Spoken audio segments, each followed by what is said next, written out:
Hello, everyone, and welcome to Blabbit. It's great to see you aboard for our Friday live stream. We stream to many different platforms, and just want to mention to everyone who's watching the show, please feel free to comment and become a part of the show. We'll be with you for about an hour or so, bringing you insights and experts and lots of great advice. Secrets, too. For those of you tuning in for the first time, my name is Paul Geiger. I am a public speaking coach and presentation expert out of New York City. I make sure that individuals and organizations are clear about their messaging and they're able to deliver it with a level of commitment, which leads to trust, which ultimately leads to persuasion. Hello, Mr. Glenn Ingram. How are you today? Good morning, Paul. I'm well. Hope you are as well. I Hi, am. everyone. My name is Glenn Ingram. I've been working for the last 2 decades helping people become better listeners, better questioners, so that they can have more persuasion and have better success in the influence or the sales realm. Good morning, Wendy. How are you? Oh, I'm great, Glenn, and delighted to be here. Good to Tell have everyone a you. few moments about yourself, please. I'm a marketing coach and consultant for small business owners. And what I found over the years is that small business owners are fantastic at what they do, but they're not always so talented explaining what they do and doing the messaging and marketing. And I love to do that. And that's how I help small business owners promote themselves and get more clients. Now, Wendy, I know your specialty is working with small business owners. Is part of the reason that what you do is so necessary is because small business owners often are wearing too many hats in their business, and marketing takes an incredible backseat. Is that a true observation of mine? It is. It's a perfect observation. And the fact is that small business owners' talents are not necessarily in marketing. They're in whatever else they're doing. And they need to market, but they just don't need to waste their energies on that when they can reach out to somebody like myself, who's an expert in doing that with many, many years of experience. Mm-hmm. Well, and don't you think it's just paramount for business owners because as talking to them over the years as much as I have, they kind of have the feast and famine. They get busy doing jobs and then they don't have a job and they're busy trying to find that next job to kind of lower some of those peaks and valleys by having a constant message, by having constant information going out there so that their life isn't as much of a roller coaster. Exactly, Glenn. And marketing to be effective has to be consistent. And if you don't have that time and energy to do it, you're wasting your time. It's not a one-off type of situation. Mm-hmm. Now, let's talk about, in terms of marketing, which it can be a very overwhelming subject to have to market yourself, but let's talk about a little bit of low-hanging fruit. And that would be a secret weapon, something that small business owners have forgotten about. Maybe no one ever told them about it. What would you say that secret weapon in marketing is? One secret weapon that oftentimes marketers or not marketers, but small business owners are surprised to hear about is actually making themselves vulnerable. We're all told to be as confident and supercharged as possible. And that actually over time can be a bit of a turnoff. And sharing a little bit about yourself, some of the problems you had, for example, some coaches are very good in sharing how they were struggling to make a living they really were at the end of the rope, and then they discovered XYZ, and now they're offering that to their clients. Mhm. And that makes you credible. It also makes you believable. And people feel like they know a little bit about you. They can trust you. Mhm. Now, I've heard some business owners, because they've been twice bitten, once shy, that say marketing sometimes is a four-letter word, or should be. So, what advice would you have them when someone's speaking with them about marketing, so that they can kind of be able to determine, is this person going to be right for me? Are they going to help me? Or are they just trying to get money from me? I hear that a lot from people that I'm talking about working with me.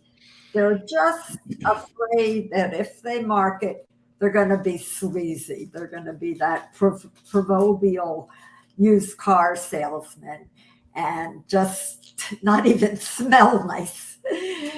And what I tell them when they have those feelings is that they're actually leaving a lot on the table, and they're not letting their clients know their true value. And by marketing is really a service. It's based on your knowing that you have something to offer that's of value, you're going to help people. And without doing that, no one knows. You're hiding yourself. You're not out there extending an arm and extending your hand to help somebody.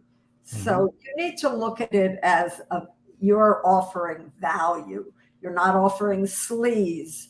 You're offering a service that can help others. And what's interesting is that all of us are coaches, and each one of us, I'm sure, has a coach.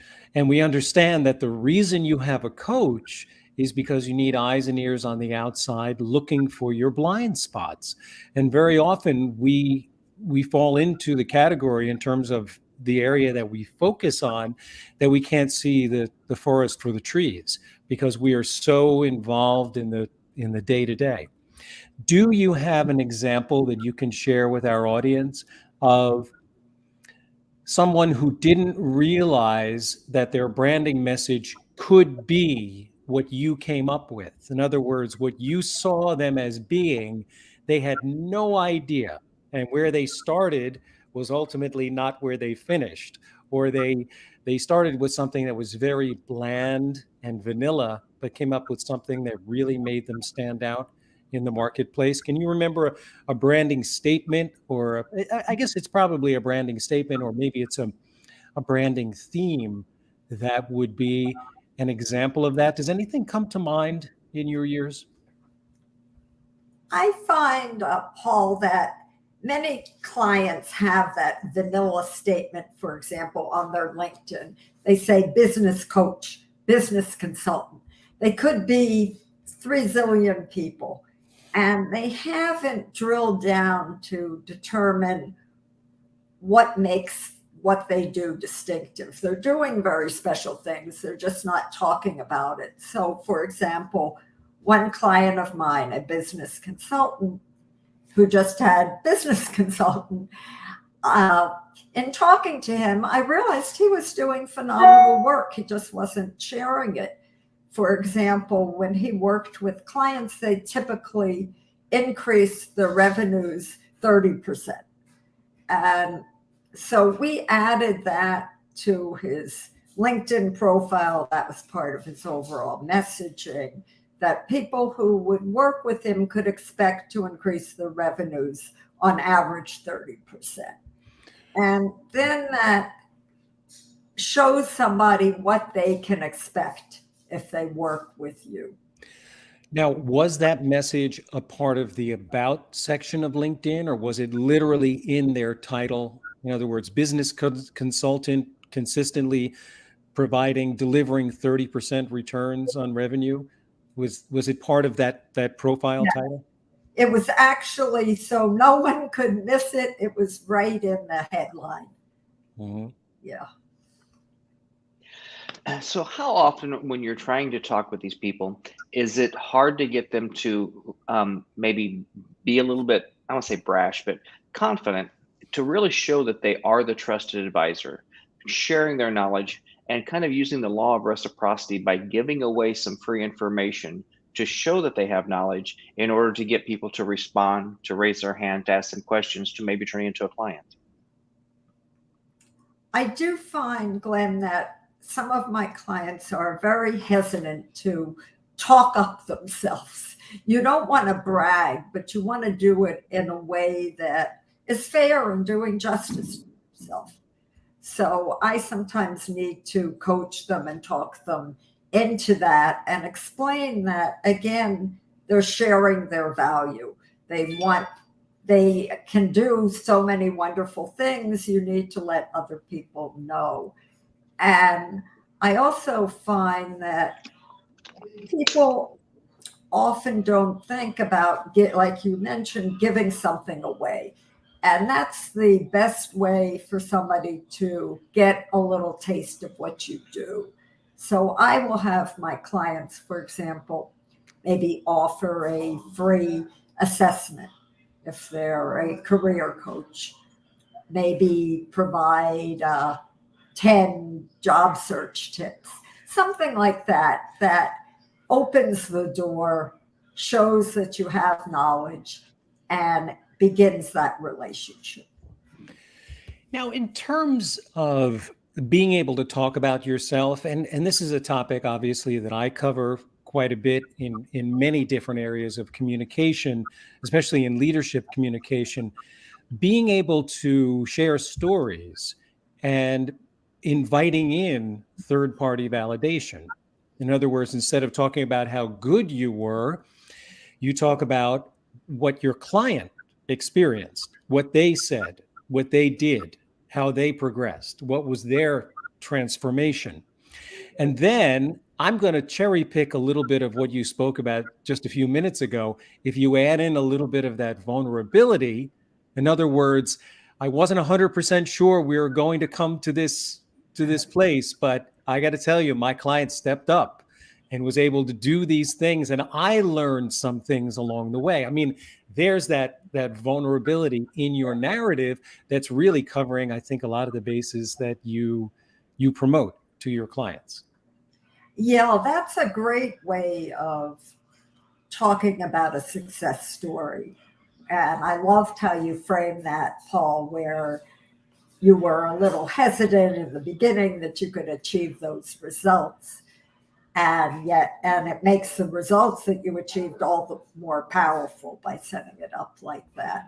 Mm-hmm. And I always advise my clients to get testimonials because, as you were saying, there's nothing better than a happy customer singing your praises. Then you're not bragging, somebody else is bragging about you. Well, and let me give all of our listeners, all of our viewers, a little tip. When it comes to getting those testimonials, be proactive about it. Do not simply ask for a testimonial. Literally invite them to be on a Zoom and say, I'd like to record this. Let me ask you a few questions, because you need to break down the walls. Because people, if you have to give a testimonial, they're going to sit and fret about what they're going to say. All you have to do is ask them some important questions that you know are going to be answered in the affirmative, and just have a conversation. You can be in there, and guess what? That's even better, because now they see the interaction between you and an existing client, and they're able to transfer that to what could be their potential experience working with you. So just my little tip, having been through the wars. No, that's a great tip. Another tip along those same lines is to save your client work. So I'll often say, would you like me to sort of start off the testimonial so you don't have to waste your energies thinking about it? Give them a little bit of a testimonial and they can then enhance or add their own flavor to it. Well, and don't you think that just adds to, in today's video world, instead of saying, when someone says, do you have references? You can say, sure. Take a look at my YouTube channel. Take a look at my LinkedIn with my video testimonials. That way you don't have to bother clients or previous customers as much with references. They can just see what they had to say about you, and it kind of just cuts through some of the maybe time to build that respect, build that rapport with prospective clients. Yes, that's a great suggestion, Glenn. And that definitely adds to the prospect's feeling of trust if they can see a number of people saying how much you help them. Now, in terms of marketing, just to take the topic of proactive and what Glenn had just said about sending testimonials, why wait until they say, do you have any references? Why not send the testimonials ahead of time and just say, thought you might be interested in seeing some of the success stories that I've experienced with some wonderful clients. And there you go. They can just take a look at it. So you're actually priming the pump prior to whatever initial contact or face-to-face you're going to have, simply because I guess it just makes the decision making easier. People we know, like, and trust. Yeah, I like that very much about in the initial stage of the relationship to be able to send those testimonials, and it definitely helps the client make a decision to work with you if they're able to see somebody that looks, sounds like them, and they know that you help them. Right. You know, in today's day and age, there are so many mediums out there that marketers want to say this is the new thing, this is what's hot now, this is what's popular now. But for people that are providing services to customers, do you have any advice as far as platforms which may be good for them, or maybe the juice just isn't worth the squeeze and they may spend more money to advertise or to promote themselves and they're going to get a return on their investment? I find with my clients, many of whom are actually coaches and consultants, that LinkedIn is a phenomenal platform. It's the number one professional platform. People are there not to necessarily have fun, but to benefit their career. And you can be extremely targeted on LinkedIn in terms of whom you want to reach out to. And if you have the right messaging, and I also help my clients with that, you can get a good response rate when you go out, even if you're cold calling on LinkedIn. Now, do you find is that the most difficult arm wrestling that you do with clients, which is paring it down to what their actual niche really is? Because often, I know my mindset decades ago was, well, why would I want to speak to these people? I'll be excluding those people. But ultimately, as Glenn always says, if you're trying to market to everyone, you're marketing to no one. Yeah, that is so important and something that I want to underscore 5 times. And I find that when I'm dealing with prospects or my clients, that they're often, as you said, Paul, very hesitant to streamline what they're doing. They've done so much in their lives, and my clients are typically experienced professionals, so they have a whole litany of things that they've done, and they're hesitant to have that focus. But without that focus, it's very difficult to market because, as you indicated, people don't know what you do. You're not being able to talk specifically to an audience and to hone your message to that audience. Mm-hmm. So if we could talk a little bit about branding. I hear it's said probably more than it should be and overused. In my opinion, branding means if someone looks at me on LinkedIn, if they looked at me on Facebook, Twitter, a website, that I have a constant message out there. This is what I do. This is who I work with. This is where I'm going for. Do you help people? Because you mentioned about having that title there, just because we only have a few seconds to catch people's attention, about making sure that everything is up there to them as quickly as possible and consistent across all internet properties. that consistency is extremely important. I had one person I worked with, she called herself one name, believe it or not, on LinkedIn, another on her website. You had no idea who this woman was. And you want to look the same, be the same on different platforms. Now, obviously, you're going to tailor your content a bit to the different platforms, but you don't want to be talking about your expertise as a cake maker if you're a mindset coach, or you don't want something that's out in left field. All right. Now, what about when you want to branch into a bigger market? Are there certain signals that you have to get in terms of viability of what it is that you're selling, your service or your product in that market, before you can actually begin to fashion all of that messaging? In other words, do you have to have a track record, or do you follow intuition? What do you do when you know that you want to expand? In other words, you're not going into an unrelated market, but you're going into one that maybe you haven't hit the ball out of the park in just yet. Are there certain things that you're looking for in order to get the green light to go ahead with that? So, for example, if I understand you, Paul, let's say you're doing individual coaching and you want to expand to group coaching, or I don't know if that is what you're talking about. Yeah, something like that. Your experience has been in individual coaching. What I suggest if people want to expand what they're doing is to actually do it without selling. So, for example, if you want to get into group coaching and you've done the individual coaching, you might want to create a group where you're initially maybe not even charging, or charging very little for your services. So it's a no-brainer for people to sign up. Then you can get happy customers who can talk about what a great group coach you are, and then go and expand what you're offering. Mm-hmm. But you're not going to start as a master till you actually master it yourself and have some proof points.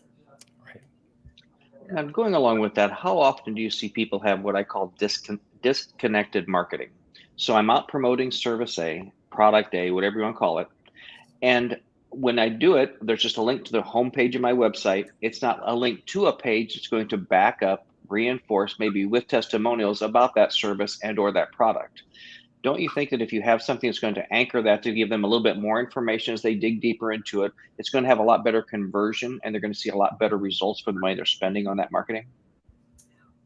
Yes, you're not going to get far if you have a particular product. You immediately tell people to buy it or sign up.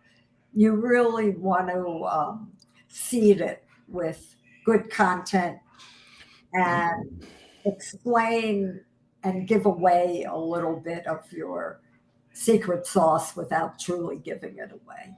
But to make it very appetizing and enticing so people want to know more, and then they're really eager to sign up. Mm-hmm. So in other words, the customer journey is something that has to be strategized. You have to have an idea, first of all, who your target market is, but then you have to look at what that journey feels like. And that requires getting some feedback.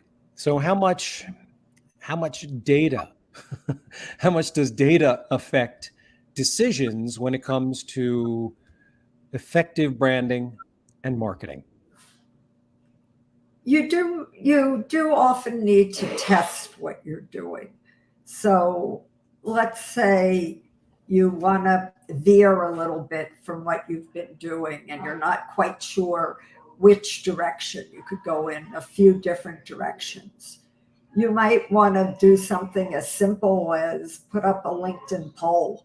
Tell people thinking of moving in this new direction, and see what response you get, and give them three choices and see what gets the most response.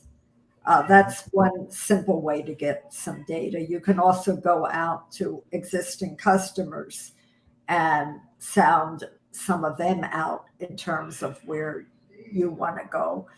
You can also do some quick and dirty research using a tool like SurveyMonkey, where you're maybe going out to your LinkedIn audience, for example, and getting some feedback. Because when you're going in a new direction, you can obviously go many different ways, and you want to be able to find that messaging and the actual service that you're going to be selling, that there's a true need for that. People are going to raise their hand and want to move forward. And you can do that with some simple testing. You don't have to hire a market research firm. You can do your own research.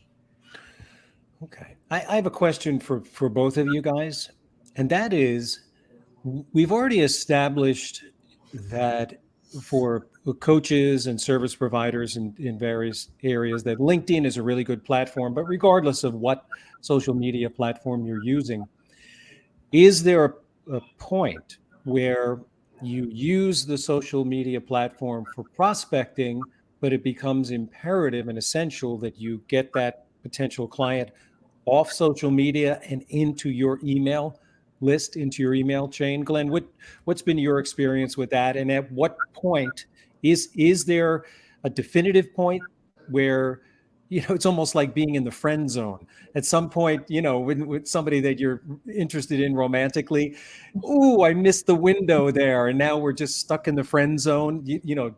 Have you experienced, or do you try to avoid at all costs being stuck in the social media connection zone? I think that, and this is maybe a poor analogy, but it's kind of separating the buyers from the liars. You'd rather have someone say no than to say maybe. So it's just getting to that answer, either a yes or a no. And I think in this day and age, there's so much noise out there between all these different properties that if you can have multiple modes of contacting them to finally get them to that position, your odds of getting them on a call, I've been saying this for years. If you're trying to go out and talk to people, if you will go out and knock on doors, you have to contact this many people a day. If you want to send emails so it's easier to ignore, you have to send this many. If you're trying to go through LinkedIn messaging, you have to send this many. So the easier it is to ignore you, the more contacts you have to have. So it's just trying to find different ways around and different ways to get in front of the right people to then basically get the old thing down to where now we're going to have a talk, now we're going to have a presentation, now we're going to get to sales. You used to have a lot more irons in the fire, if you will, because there's so much noise in today's world. Yeah, it's truly a numbers game. And you may go out to 5 people and get nothing. Well, 5 people is really far, far too small. You need to have a large sample. And the more people you go out to, the more you're likely to find somebody who is going to be receptive to what you're doing. And that helps break through the noise. Okay. Well, now let's have a little reality check for everyone who is considering leaning in harder into their marketing, or really jumping into it with both feet. How long does it take? At what point should you start to expect to see some results, some fruits from your labor? And when is it too early to be disappointed? I realize every situation is different, but can you give us an average, an idea, just so that we all can wrap our heads around just how long it really does take? I run a 3-month program for my clients. And the first month is devoted to messaging, positioning, and creating a marketing document for them. So that's 1 month. The second month, and also redoing their LinkedIn profile. because that is truly a 24/7 salesperson for you done right. Mm-hmm.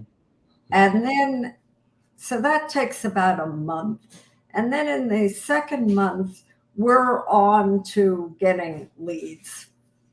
And I find that people who work with me after, certainly by the end of the 3 months, they're getting a steady stream of leads, and sometimes as early as 2 months. Now, you have not, what was I going to say? You're not advertising, you're not doing 3 million things. My program is very focused on what you're doing, which I think is one reason that it's successful. Now you've mentioned messaging twice, and just mentioned positioning. And I think that's probably the two of the biggest things that I see business owners having trouble with. Their messaging sometimes are too technical. They get too far down in the weeds that the average person doesn't understand, that it isn't in their field. And they don't really position themselves as the go-to person in that mode, in that medium, in their area. So what are some tips you would give some people to help them with messaging and help them with their positioning? With the messaging, you need to think about people you've worked with in the past, because as I mentioned, the people I work with are experienced. And ask yourself, what language that you used resonated with the people that you were working with? And excuse me for 1 second. I'm sorry. And ask yourself that question. You also need to look at your competitors and see what their messaging is. You don't want to sound the same as any competitor. You want to find that gap in what the competitors are doing where you can excel. You also want to think back over your work and not only what resonated, but what produced the greatest results, and what pain points were you solving, because people are hiring you to correct something, make something better. And you need to focus on where they're hurting and how you can help and how they'll feel after working with you, which is where those testimonials, the proof points, the results come into play. As far as positioning goes, a lot of that depends on your competitors, and you don't want to be positioned the same as your competitors. So, for example, if you're a coach, and let's say a mindset coach, and there's a zillion mindset coaches out there, but you have a different approach. You're also a fitness expert, and you've been able to combine your fitness program with mindset, that the two go hand in hand, and you're elevating your mindset. And you can talk about yourself in a way that's going to completely differentiate you from the ordinary mindset. And you might emphasize yoga or some cardiac routine, or cardio rather routine. So that is a very helpful exercise in terms of positioning, to do a competitive analysis and realize how you can stand out from what these competitors are doing. And there's nothing wrong with borrowing from these competitors. We all learn from each other, but you just don't want to be a complete facsimile of what the competitor is. No, we borrow all the time. It's like a free market out here in terms of, I like the sound of that. Interesting. Well, Now, I want to go back just for a moment to what you said about the language and the way that a statement is framed. And I'm going to share a story that I heard.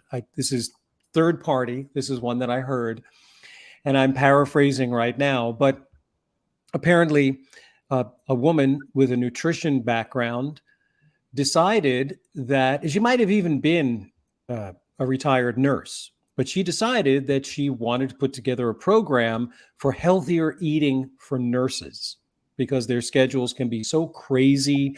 They can't grab the food they want. What do you have to do in preparation? How can you get this organized so you can make it happen and you can live a healthier life, have a healthier lifestyle? So she promoted it as being nutrition for nurses, and nobody bought it. Nobody was interested. So what she did was she slightly changed the message to time management for nurses, Oh, and then just inserted the same program about food because it's what her area of expertise is, and it went through the roof.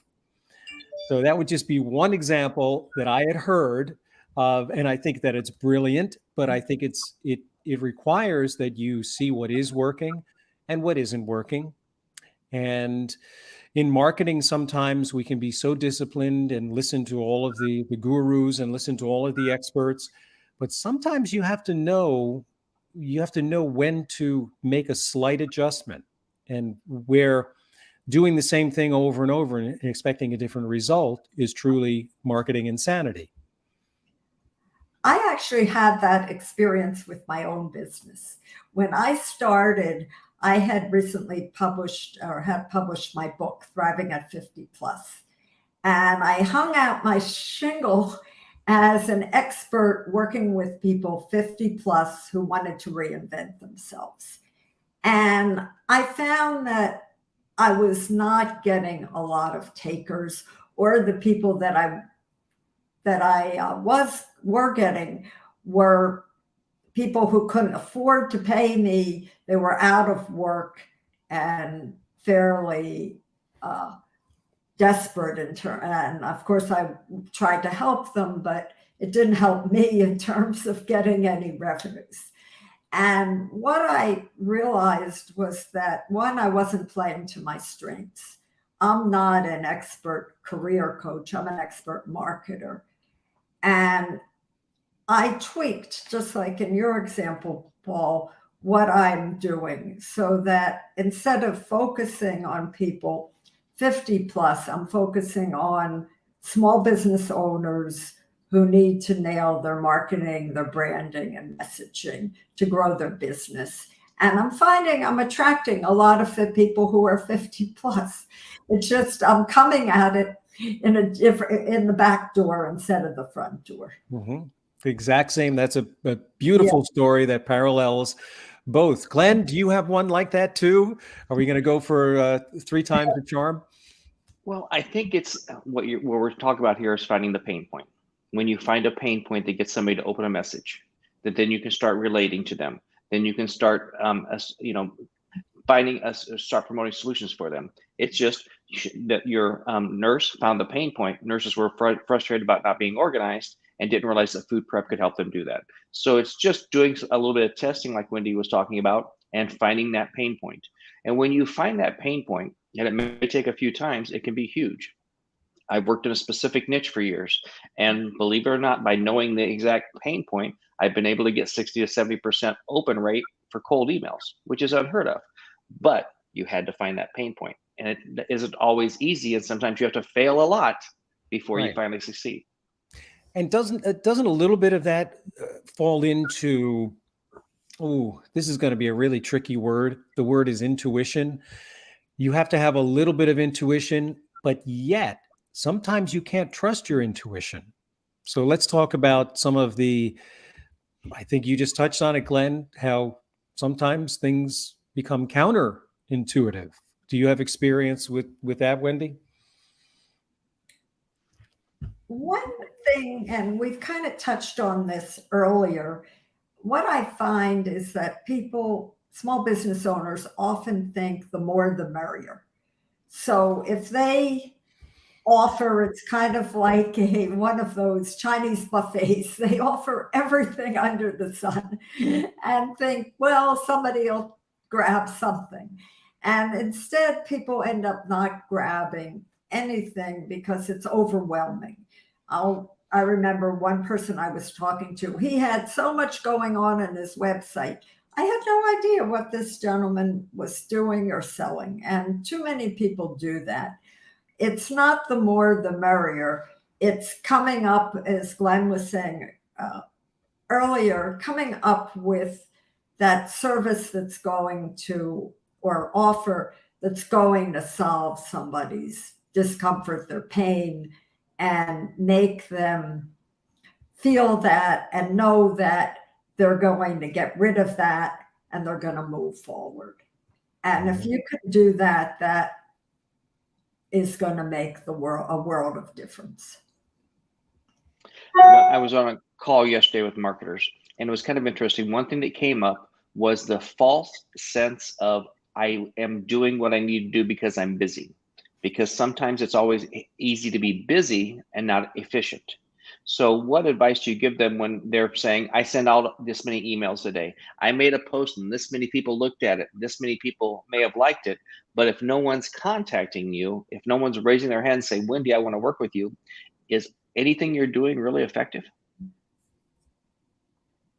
If you're not getting, you're doing a lot of, as he's put it, busy work, and you're not getting people wanting to connect, something is off. Either you don't have the right messaging, you have the wrong audience that you're targeting. So you need to go back to square one and analyze what you're doing and figure out what you can tweak. It may be a very simple thing. It just may be approaching the wrong people. And just by changing your audience, you're going to get that response, or maybe even changing 2 words in your message that can make a big difference. Mm-hmm. So how much, like, if you don't mind real quick, Paul, back to what Paul mentioned, coaching, having coaches, how often do you see where they're just this much off, but they can't see the forest for the trees? And by getting an outsider to say, hey, try this, now all of a sudden the floodgates open. Yes, I find that very often. And you get so close to things yourself that you just don't see it. And oftentimes it's not a major transformation, but doing a little polishing and tweaking. And that can make a huge difference too. Is there an important factor, which is volume, is really the amount of touches that you have, the amount of people that you do reach out to on a regular basis? In other words, can you even get a clear indication of what is going on with your marketing if you're only reaching out to 20 or 30 people in a week? Doesn't it need to be more of a volume play when it comes to marketing? It definitely does. Unless you're offering something that is so amazing, the greatest thing since sliced bread, and anybody would be an idiot not to buy from you. But most of us are offering value, but not that most amazing thing in the world. So you do need to have that volume. And the other thing is that just going out to a handful of people, the timing may be off.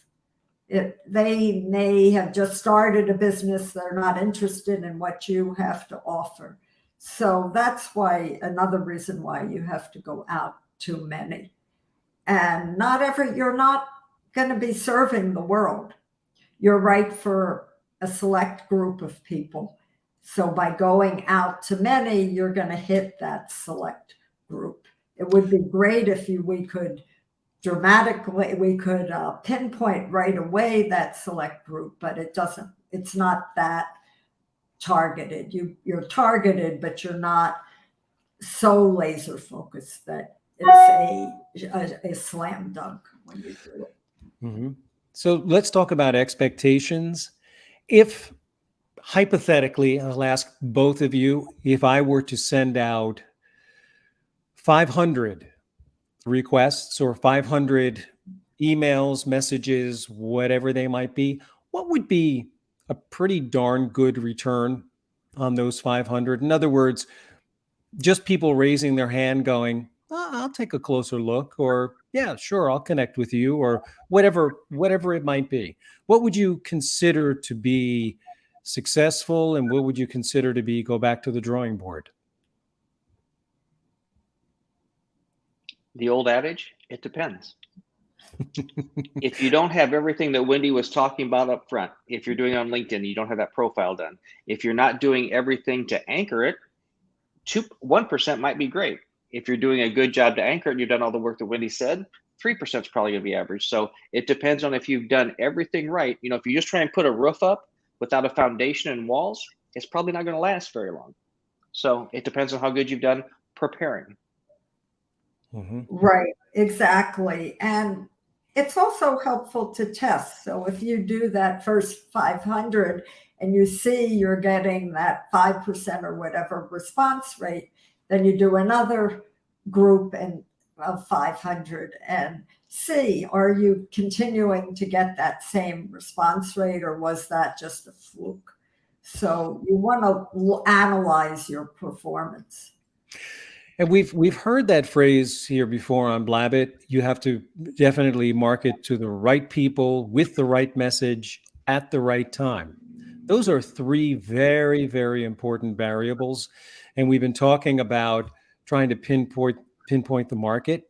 And sometimes that you can know the pain points, have the message just right, but the timing isn't right. And it's not even necessarily a seasonal thing. It can be an individual thing, whether an individual is truly ready to have that conversation, take that next step forward or not. And that's the gray area of marketing. You cannot predict. You cannot, as much as, you know, we listen to each other's insights and whatnot.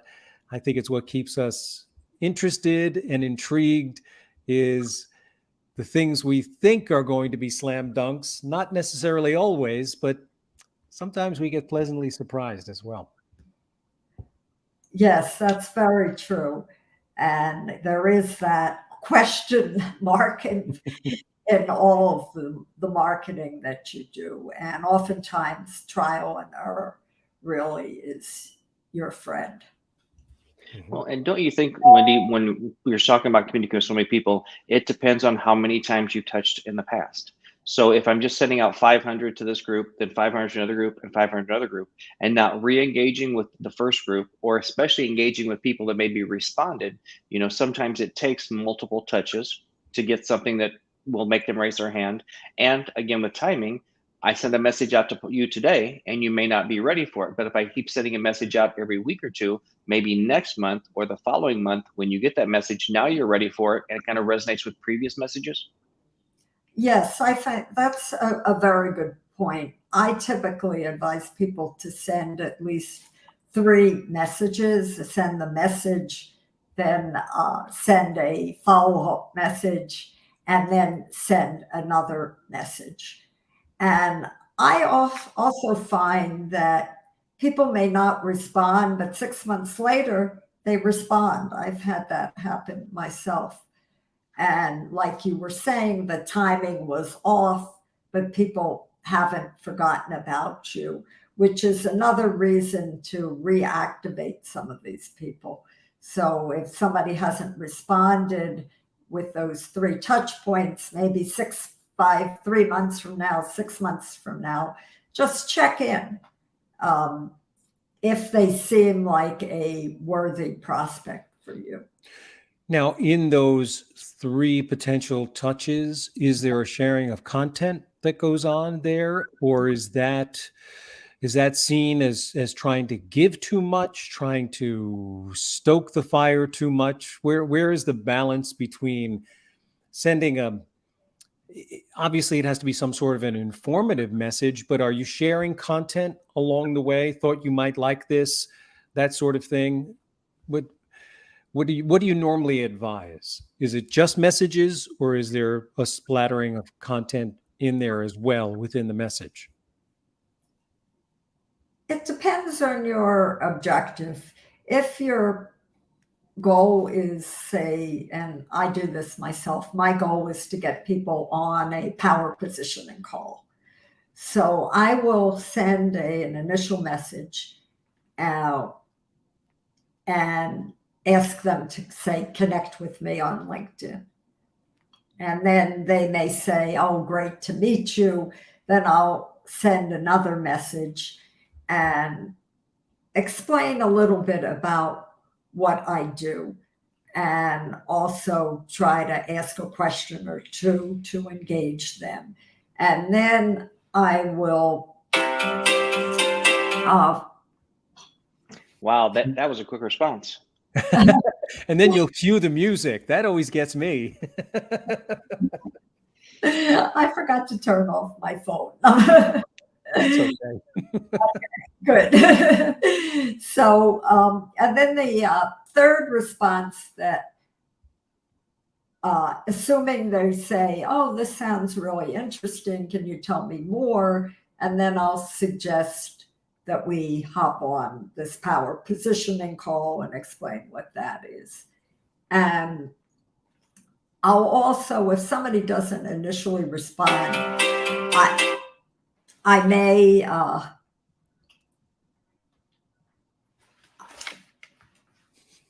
I'll just throw it out the door, Wendy. I'm gonna throw that phone out. Too bad it's a new one, though. Oh, those are the worst. She's just trying to prove a point that when you have constant messages, you have constant phone calls.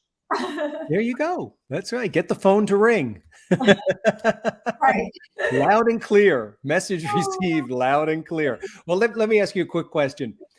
When you don't get a response to a message, what's a good amount of time to wait for message number 2? Again, no response, follow-up message. What would you say? Because you don't want to lose. No. You don't know. Again, timing is a strange thing. And I know, to go back to Glenn's famous phrase, I'm sure I'll have a t-shirt on next week. It depends. I understand that. But what do you normally do? You send a message on Monday, maybe you do a follow-up on Thursday, or you wait till the next Monday. What would be your general advice? I'm actually quicker than that. I will send, let's say I'm sending that message on Monday and I don't get a response. I'll send the next day or two, I will send another note and say, I don't, you may, I just want to make sure you saw this, or something like that. Mm-hmm. Something very brief that's not annoying. And then if I don't hear something back after that, I lay low. I don't go back again. And that may be somebody that I'll put on a list that I go back to 3 months from now or something like that, if they seem like they could be potentially a good fit. But, is there anything? Don't be annoying, Paul. It's in my DNA. What do you do? Is there anything you can do to somehow enhance their ability to see the posts that you put in? Let's just focus on LinkedIn. Let's say they do connect with you. Is there any algorithm that we should know about that allows for that new connection to see some of your posts and therefore gain some of that content? Or is it just left to the winds of chance?